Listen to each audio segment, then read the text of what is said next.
Hi guys, welcome. This is your Sameer Kohli sir with another lecture of the topic called Is Matter Around Us Pure? Last lecture में हमने थोड़ा सा पढ़ा था saturated solutions के बारे में और अनसैचुरेटेड सॉल्यूशन के बारे में. अभी ध्यान से देखना what are saturated solutions and what are unsaturated solution. पहले वो कराने से पहले मैं एक बार ये हटा लूं. ये हट गया जी. ध्यान से देख लेना. सैचुरेटेड सॉल्यूशन क्या होते हैं? सॉल्यूशन क्या होता है? जिसमें सॉल्वेंट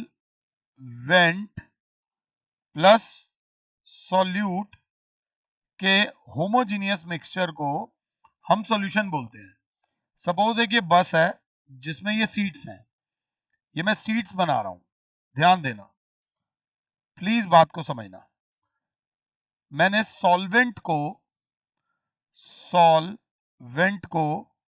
मैं एक्स से रिप्रेजेंट कर रहा हूं. सॉल्यूट को मैं वाई से रिप्रेजेंट कर रहा हूं. ध्यान से देख लेना. X x x x x. ध्यान से, होमोजीनियस है. Y y. तो बच्चा कहेगा ऑब्वियसली सॉल्वेंट के अंदर सॉल्यूट घुला हुआ है. सॉल्वेंट के अंदर सॉल्यूट मिक्स हुआ है या घुला हुआ है, जैसे मर्जी कह लो. और यहां पर कोई भी एक्स्ट्रा सीट नहीं है. कोई भी एक्स्ट्रा सीट नहीं है. So that is called saturated. भाई पेट भर गया, आत्मा भर गई, और नहीं चाहिए, बस I am full. Full means saturated. What is unsaturated? आराम से समझते हैं. एक ये 2 seat, 3 seat, 4 seat, 5 seat, 6 seat, 7 seat. इन सीट्स में गाइस सॉल्वेंट होता है पानी. लेट्स से पानी. तो पानी और नहीं डाला जा सकता. ये फॉर एग्जांपल यहां पर मैं एक आधी सीट और बना देता हूं तुम्हारे लिए. ये यहां पर वाई है और 2 सीटें खाली है. यहां पर भी सीट खाली है, यहां पर भी सीट खाली है. समझाने का तरीका है मेरा ये. आई होप कि आपको समझ आए.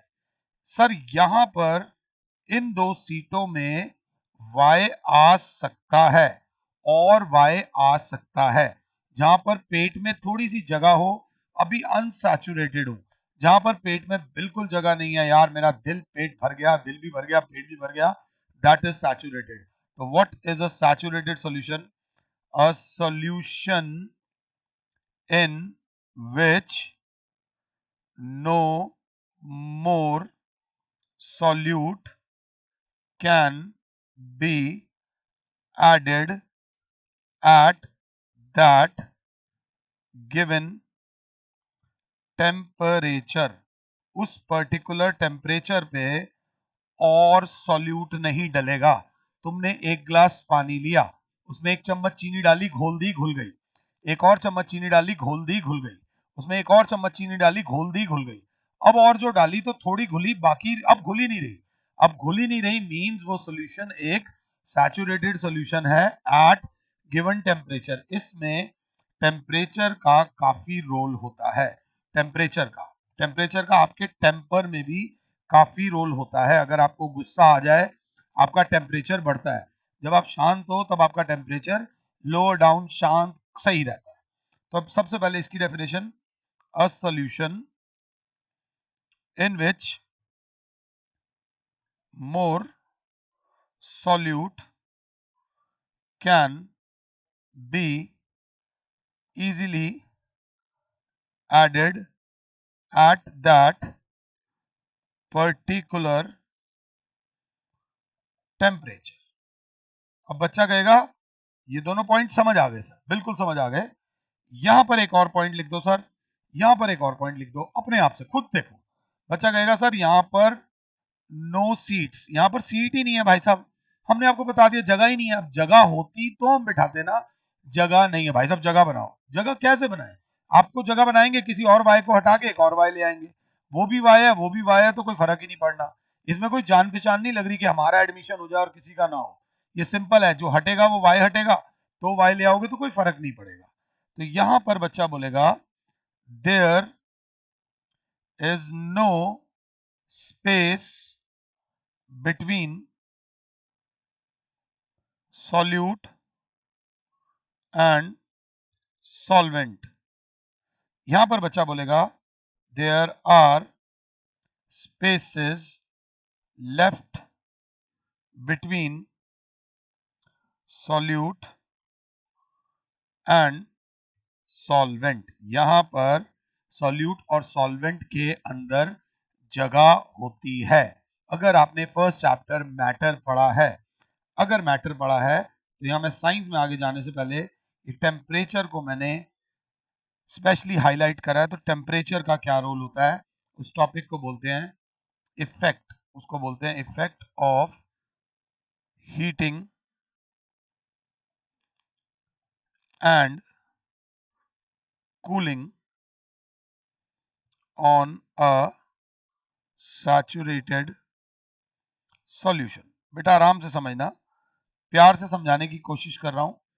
x और y, जो x है वो हमारा सॉल्वेंट है और जो y है वो हमारा सॉल्यूट है। अब हमने क्या करा हुआ है, सपोज x है, सपोज x है, सपोज x है, सपोज x है, सपोज x है। हम जब इसे when any liquid, whenever, proper लिखते हैं चलो, whenever a substance is heated, whenever a substance is heated, obviously हम उसको एनर्जी दे रहे हैं, its molecules gain energy। अब एनर्जी जब आपको मिलती है तो आप रेस्ट पर नहीं बैठते, आप मूव करना चाहते हो, आप इधर उधर दूर दूर जाना चाहते हो। तो whenever a substance is heated, its molecules gain energy and start to move away from each other। ये चीज हमने पढ़ी होगी। जब भी वाटर को हम लोग हीट करते हैं तो वो बॉयल होकर शांत नहीं होता, फैलने लग जाता है, ऊपर एक्सपैंड करता है, start moving away from each other. तो क्या होगा, ये जो पार्टिकल्स यहाँ पे इतनी पास थे वो और दूर दूर हो जाएंगे, पार्टिकल्स दूर दूर हो जाएंगे क्योंकि पार्टिकल्स में गैप बढ़ गया, due to which the inter molecular space between particles increases। obviously जब हीट करेंगे तो पार्टिकल्स दूर दूर जाएंगे तो जगह आ जाएगी, अगर हम दूर दूर हो गए तो गैप आ गया। एक बात समझना, तुम दो दोस्तों बहुत अच्छे बहुत अच्छे बहुत अच्छे, तुम्हारे बीच में किसी के आने की जगह नहीं है, तुम दोनों एक दूसरे के बेस्ट फ्रेंड हो, फिर तुम्हारे बीच में कुछ ऐसी आग लग गई, तुम दोनों दोस्तों का रिश्ता टूट गया। जब रिश्ता टूटेगा तो तुम दूर जाओगे, दोनों एक दूसरे से दूर हो गए, उस समय तुम्हारे बीच में कोई और आ सकता है। अगर गैप है तो कोई आ जाएगा, अगर गैप नहीं है तो कोई नहीं आएगा। वही सिंपल बात मैंने आपको समझा दिया है।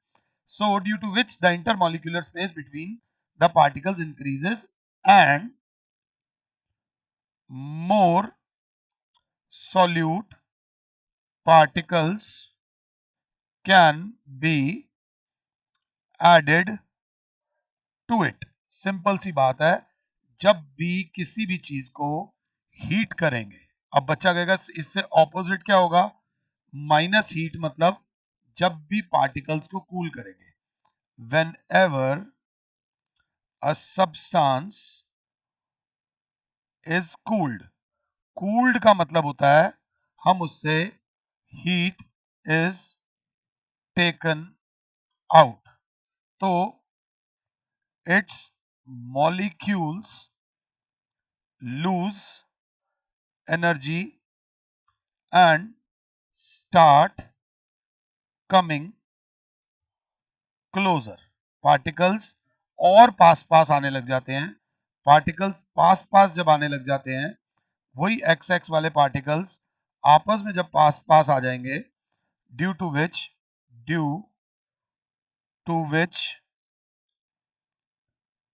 इंटर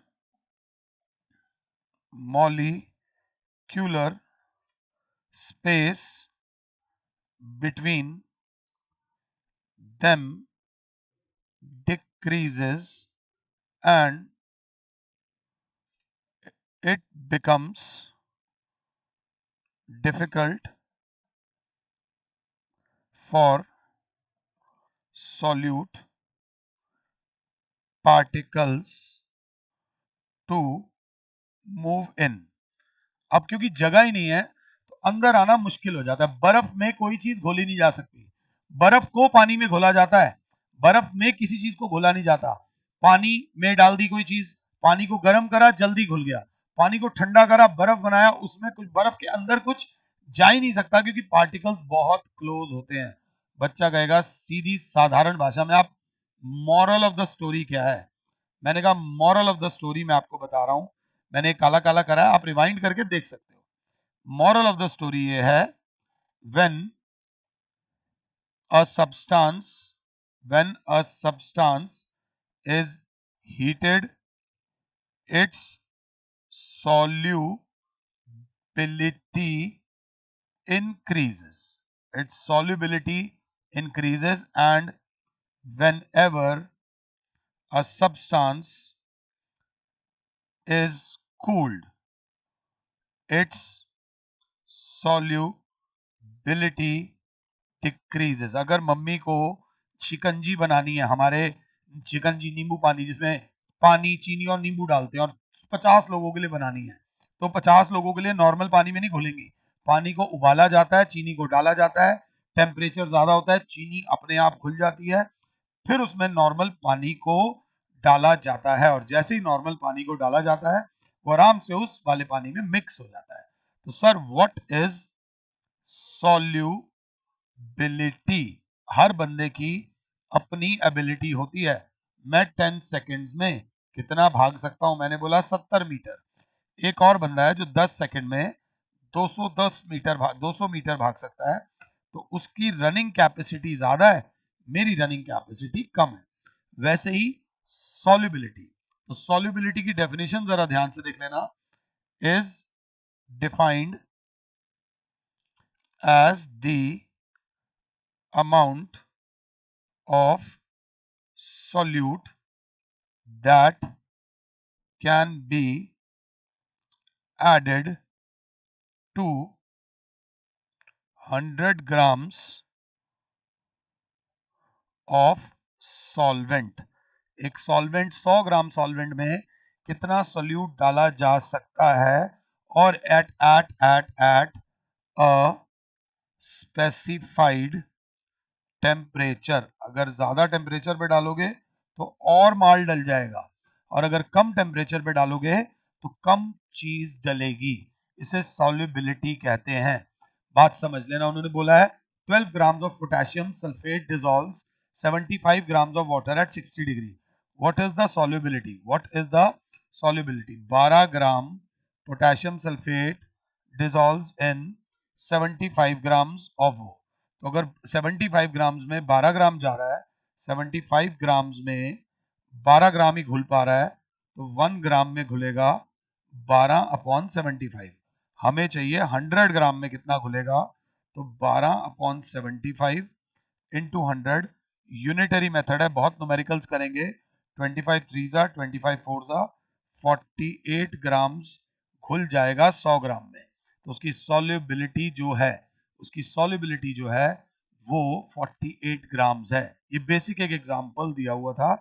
अब ये हमने टेम्परेचर की बात करी है, अब बात आती है प्रेशर की। ध्यान देना, प्रेशर मतलब ये x ये सॉल्वेंट के पार्टिकल्स हैं।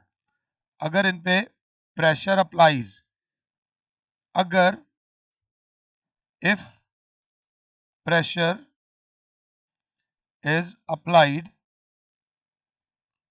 To a solvent. अब प्रेशर का मतलब है हम उन्हें दबा रहे हैं। दबा रहे हैं तो क्या होगा मेरे बच्चों? बच्चा बोलेगा सीधी सी बात है, देन पार्टिकल्स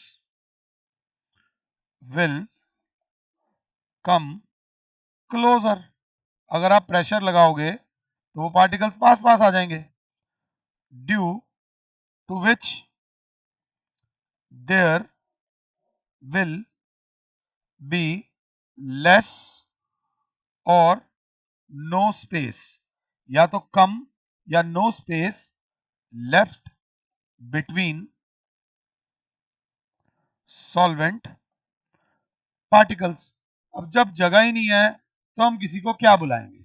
हेंस एक वर्ड लिखोगे क्लास ध्यान से, सॉल्युबिलिटी डिक्रीजेस, जगह ही नहीं है।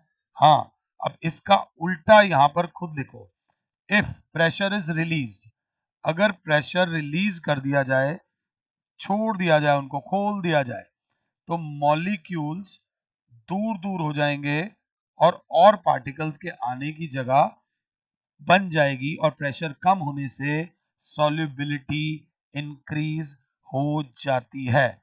ये बात याद रख लेना। इस चीज में उन्होंने बस थोड़ा सा क्या बोला है, the solubility of solids in liquids usually increases on increasing the temperature and decreases on decreasing the temperature. The solubility of solid in liquid remain unaffected by change in pressure. The solubility of gases usually decreases on increasing the temperature and increases on decreasing the temperature. तो class क्या बोलेगी? The solubility of gases in liquids increases on increasing the pressure. The solubility of gases in liquid increases on increasing the pressure and decreases on decreasing the pressure. ये एक अलग चीज बोल रहे हैं। ये वाला जो मैंने टॉपिक पढ़ाया है, ये पार्टिकल्स को दूर करने वाला पढ़ाया है।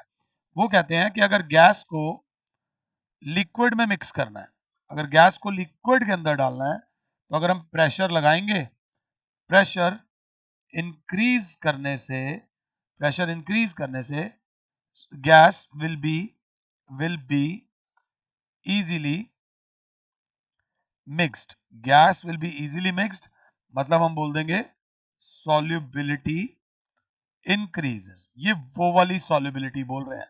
मैं इंटरमॉलिक्यूलर प्रेशर की बात कर रहा था, ये जनरल प्रेशर की बात कर रहा था, जिसका बेस्ट एग्जांपल होता है सोडा वाटर। सोडा वाटर के अंदर वो CO2 को मिक्स कराना है, जिसको मिक्स कराना इतना आसान नहीं है, जिसके लिए प्रेशर लगाया जाता है। सबके घर में सोडा वाला मशीन एक आध बार आपने देखी होगी, ये कोई बहुत बड़ी चीज नहीं है, सिर्फ गैसेस का फर्क पड़ता है। अगर ये समझ आया है तो अब हम आगे चलेंगे।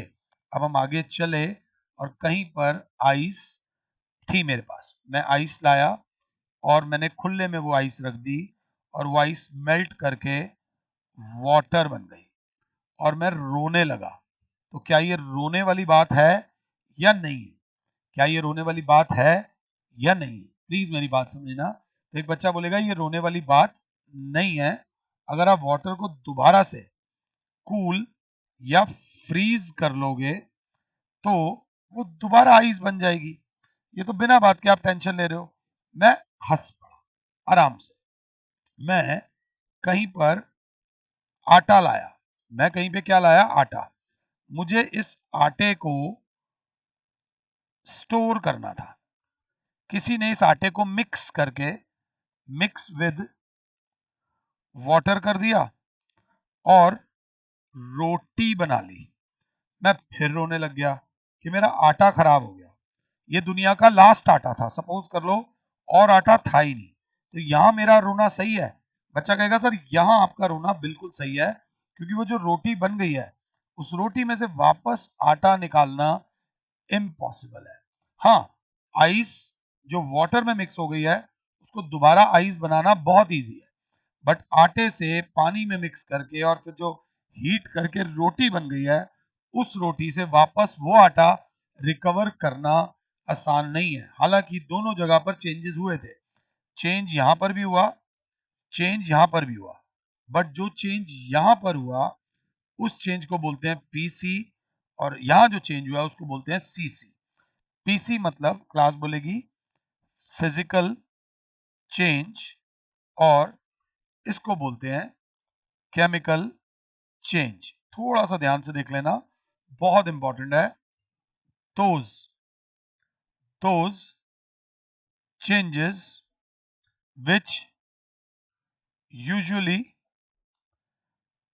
are accompanied by change in physical state of a substance, physical state of a substance are called physical changes। जैसे कि ये सॉलिड से लिक्विड हो गई, पर टेंशन नहीं थी, वापस सॉलिड हो गई। इनका जो मेन पॉइंट है, दे आर इजीली रिवर्सिबल, इनको आराम से रिवर्स किया जा सकता है, कोई टेंशन नहीं भाई, ये कोई बहुत बड़ी बात नहीं है। यहां पे those changes in which there is a change in physical and chemical nature of substance leading to formation of a new substance is called chemical change। ये मैं वो डेफिनेशन लिखवा रहा हूं जो हमारी बेसिक देसी वाली डेफिनेशन है। इनकी जो मेन पॉइंट है, they are not easily reversed, इनमें से काफी रिएक्शंस रिवर्स हो जाते हैं बट इजीली रिवर्स नहीं होते। ये पॉइंट ध्यान से देख लेना गाइस, ये बहुत इंपॉर्टेंट है, लिख लो। थोड़ा सा ध्यान से देखेंगे, they are the simple changes, they are the complex changes. Physical change लाने के लिए कुछ ज्यादा कुछ नहीं करना पड़ता, इनके एग्जाम्पल जरूर देख के चलना। फिजिकल चेंज 100% रिवर्स हो जाएंगे, केमिकल चेंजेस को रिवर्स नहीं किया जा सकता, बट कई ऐसे केमिकल चेंजेस भी होते हैं जिनको रिवर्स किया जा सकता है। तो अभी हम आराम से अगर बात करें, मैं कोई टॉपिक मिस नहीं करना चाहता। उन्होंने बोला फिजिकल चेंज, फिजिकल चेंज के थोड़े से एग्जाम्पल कर लेते हैं, केमिकल चेंज के थोड़े से एग्जाम्पल कर लेते हैं। फिजिकल चेंज का उन्होंने एक एग्जाम्पल दे रखा है, मेल्टिंग ऑफ आइस। आइस अगर मेल्ट हो गई, दोबारा करके बर्फ बना लो। सेकंड उन्होंने जो बोला है freezing of water, freezing of water, वो एक ही बात हो गई, उनके पास लगता है एक ही एग्जाम्पल है। तीसरा उन्होंने बोला बॉइलिंग ऑफ वाटर, पानी बॉयल हो गया, वो भी फिजिकल चेंज। चौथा एग्जाम्पल वो बोल रहे हैं कॉन्डेंसेशन ऑफ स्टीम, स्टीम को ठंडा करोगे तो पानी मिल जाएगा। चौथा उन्होंने बोला मेकिंग ऑफ सॉल्यूशन। मेरे प्यारे बच्चों, मेकिंग ऑफ सॉल्यूशन जब बोला तो बच्चा यहां थोड़ा सा कंफ्यूज होगा। मैंने कहा जैसे कि सॉल्ट और वाटर को अगर आप मिक्स करोगे तो बनेगा सॉल्ट सॉल्यूशन, या शुगर और वाटर को अगर आप मिक्स करोगे तो बनेगा शुगर सॉल्यूशन। तो बच्चा बोलेगा आपने बोला है कि फिजिकल चेंज को रिवर्स किया जा सकता है, तो क्या सॉल्ट सॉल्यूशन में से सॉल्ट को अलग और शुगर को अलग किया जा सकता, वाटर को अलग किया जा सकता है? मैंने कहा हाँ। क्या शुगर सॉल्यूशन में से शुगर को अलग और वाटर को अलग किया जा सकता है? मैंने कहा हाँ, डेफिनेटली किया जा सकता है, यही इस चैप्टर का आधार है। अब जो हम पढ़ेंगे इस लेक्चर के बाद, उसमें यही करेंगे कि बहुत सारे फिजिकल चेंजेस हो गए, 2 या 3 चीजें मिक्स हो गई, उनको अलग अलग करेंगे, यही इस चैप्टर की खास बात है। अगला मेरे बच्चों उन्होंने जो बोला है ग्लोइंग ऑफ बल्ब, कभी बल्ब ग्लो करता है, कभी बल्ब बंद हो जाता है, that is a physical change. और ब्रेकिंग ऑफ ग्लास टम्बलर, जानबूझ के ये बोला है ताकि आप कहोगे सर ये तो रिवर्स नहीं हो सकता। सर ये बिल्कुल रिवर्स होता है, टूटे हुए कांच को फैक्ट्री में भेजिए, उसको दोबारा रिफर्बिश करके दोबारा किया जा सकता है। ये बात याद रख लेना, ये बहुत बहुत बहुत इंपॉर्टेंट है। इसके और एग्जांपल्स उन्होंने फिजिकल चेंज के सुन लेना, मेल्टिंग ऑफ वैक्स, मोम का पिघलना भी एक फिजिकल चेंज है। उन्होंने बोला melting of dissolving common salt in water, making fruit salad from raw fruits, fruit salads from raw fruits, अब फ्रूट्स काट के सैलेड बन गया। अब उससे दोबारा कच्चे फ्रूट नहीं बन सकते, बट फ्रूट्स ही रहते हैं, वो कोई नई चीज नहीं बनती। Mixing of iron filings and sand, iron के छोटे छोटे टुकड़ों को मिट्टी में डाल दो, that is a physical change, कोई नई चीज नहीं बनी है। सोडा वाटर बनाना, कटिंग और टीयरिंग ऑफ पेपर, ये सब होते हैं फिजिकल चेंजेस। अगर क्लास 7 है तो, अगर क्लास 7 है तो अब थोड़ा सा पढ़ते हैं मेरे प्यारे बच्चों केमिकल चेंजेस के बारे में। उन्होंने बोला है those changes in which new substances are formed, कुछ नया बनेगा, कुछ नया जरूर बनेगा। जैसे कि मिल्क, मिल्क में हम वो जो खट्टा डालते हैं, जो खट्टा डालते हैं तो कर्ड बन जाता है। मिल्क में जब खट्टा डाला जाता है तो कर्ड बन जाता है, ध्यान दे लेना। न्यू सब्सटेंसेस आर फॉर्म्ड, अब दूध और दूध में हम जामुन बोलते हैं, कोई लोग खट्टा बोलते हैं पंजाबी में, और कर्ड बन गया। दही से वापस दूध नहीं बन सकता। दूध पानी चीनी पत्ती को गर्म करके चाय बन गई, उस चाय में से दोबारा दूध नहीं निकल सकता, ये याद रख लेना। Example, burning of magnesium wire, magnesium wire burn करी। उन्होंने बोला रस्टिंग ऑफ आयरन, अगर आयरन को जंग लग जाए तो उसमें से दोबारा लोहा निकालना मुश्किल होता है, याद रख लेना। राइपनिंग, राइपनिंग ऑफ फ्रूट्स, कच्चे फ्रूट्स अगर एक बार पक जाएं तो उन पके हुए फ्रूट्स को दोबारा कच्चे फ्रूट्स में कन्वर्ट करना आसान नहीं होता। अगला होता है कुकिंग ऑफ फूड, एक बार कच्चा खाना पक जाए तो उसमें से कच्चा खाना नहीं निकाला जा सकता। इसमें एग्जाम्पल और भी दे रखे हैं, बर्निंग ऑफ कैंडल वैक्स, एक बार वैक्स जल गई तो दोबारा उससे वैक्स नहीं मिल सकती। एक दे रखा है बर्निंग ऑफ चारकोल, चारकोल एक बार जल गया तो वापस नहीं मिलता। बर्निंग ऑफ फ्यूल्स, जितना भी वुड वगैरह है, बर्निंग ऑफ फ्यूल्स, इसमें उन्होंने वुड कोल एटसेट्रा सब डाल रखा है। एलपीजी का जलना और बहुत सारे चेंजेस को वो बोलते हैं ग्रोथ ऑफ प्लांट्स, एक बार प्लांट ग्रो कर जाए तो वापस छोटा नहीं हो सकता, इनको बोलते हैं केमिकल चेंजेस। एग्जाम्पल के साथ पूछा जाएगा एक बार जाने से पहले, फिजिकल चेंज और केमिकल चेंज।